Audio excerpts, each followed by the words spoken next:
Hello everyone, it's Felicity here. Welcome back to my channel and Star Tarot. And this is December tarot reading for those on Moon, Sun or Rising in the sign of Aries. And this time I'm not going to show the whole spread, but this is a 3-card spread. As you can see, sometimes I'm very vain, I must admit. And so I would like to put the card next to some nice setting. Today I will just show one card each time, and I'm not going to show the whole spread. And so what is in store for you, Aries, for December? Okay, here is the first card that I draw. Looking at the whole spread, the spread I put is 2 of Cups, 5 of Swords, and Knave of Wands. And what I see here is that on the surface there seems to be some kind of negotiation. Both parties are trying to take a balance or try to take a middle ground. But at the same time, underneath the surface, there seems to be a little bit of struggle, a little bit of power struggle, a little bit of conflicts.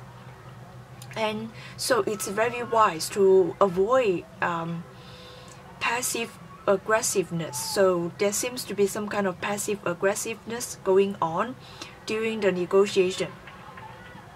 And it seems that one of the party is ready to fly, or it's ready to leave certain situation or certain competition or certain kind of partnership or friendship, and the other party is not willing to let go, or one of the party is actually a little bit of angry or a little bit of upset about something. And so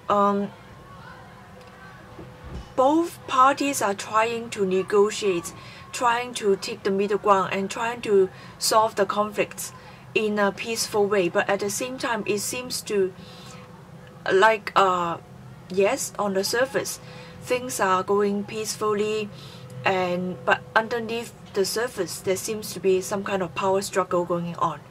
And the emotion is just both are trying to present as a calming figure here. And so both parties would like to trying to be peaceful, but underneath the surface, the emotion is just going a little bit of chaotic and a little bit of like not very trusting and not very stable. It just pretends to be stable, and there's some kind of maybe trying to manipulate, to control in a peaceful way. But then when there's some kind of manipulation going on, there won't be something peaceful, because no matter how beautiful you are trying to wrap it as a gift, or you present something as a gift, or you present something in a peaceful way, if your intention is manipulative, then the soul of the other will know about this, and it will not be something that it's even though you want to be peaceful, even though you want to feel peace, even though you want the other party to feel peaceful, if your intention is manipulative, then if you want to control others, then it's not going to achieve something in a peaceful way, because the soul will know this. The soul will notice the manipulative element in any kind of friendship, partnership, or negotiation. And so try to avoid passive aggressiveness. And this is the second card. So you see that there seems to be some kind of completion going on. Things has complete, or a cycle has complete, but the people are not moving forward, and instead of moving forward, the people are moving backward to revisit the past, to revisit, to find out what happened. And so there seems to be the avoidance of the completion of a cycle, the avoidance of the ending of something. So in order to try to solve this kind of insecurity, or trying to find out what are the things that you can do to avoid this kind of ending or completion of cycle. So some people will revisit the past and see if there's something can be done to make amendments, to just to adapt, to mending of something. And at the same time, it's very wise to avoid any kind of verbal conflicts, or if you want to argue, then you may want to present your points instead of just attacking each other. And it seems that things have been cleared out for you, and something just complete, something just died. It doesn't mean that it's a physical death, it's just something that needs to go. Okay, so when you revisit the past, ask yourself whether it is something that you want to figure out and find out the lessons, and find out what you have learned so far in order for you to move forward, or you just want things to go back to the past and avoiding of the new cycle.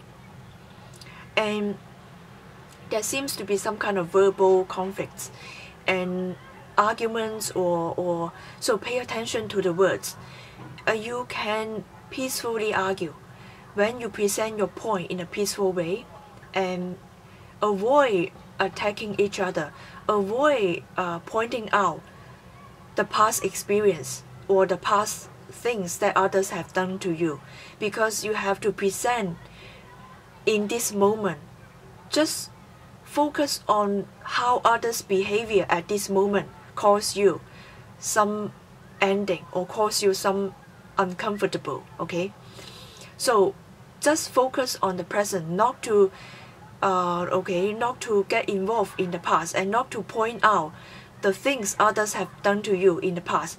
Focus on the present moment, the present behavior that caused a certain situation. Okay, and also it seems that when you avoid going to the future, that means that you avoid taking a harvest. Maybe in the future, later on, you will see the harvest, but then because you would like to go back to the past and not moving forward, so you would like to just plant the seed again, just go back to the past and start over again. But then the universe is saying that the ending of a cycle is the completion of something. It's for you to move forward and not for you to go back to the past. When you revisit the past, it's only for you to discover the lessons in order for you to move to the future. Okay, and so the avoidance cannot be avoided, even though you want to go back, but then things will go forward, and then you will just have to face it. And this is the third card. And so the cards ask you to really look at what is at hand, and also look at the fiery energy. The fiery energy is about passion, it's about sexuality, it's about your body somehow. It's about the physical, and it's also about nature. So you have to find out the nature of this kind of situation. What is the true nature? Is it for you to handle your passion? Is it for you to understand your sexuality? And is it for you to understand nature? So you have to figure it out for yourself. And also, this fiery energy is for you to understand your vitality, how you use this fire energy to put into something that is creative instead of just burning and burning. If you use this fire energy in a destructive way, you can burn yourself and others as well. So how can you channel this energy to create something that is very beneficial to you and others? So you have to try to manage this fiery energy. Alright? And so I hope you enjoyed this reading. For personal reading, please click the link in the description box below. Thank you. See you next month. Bye.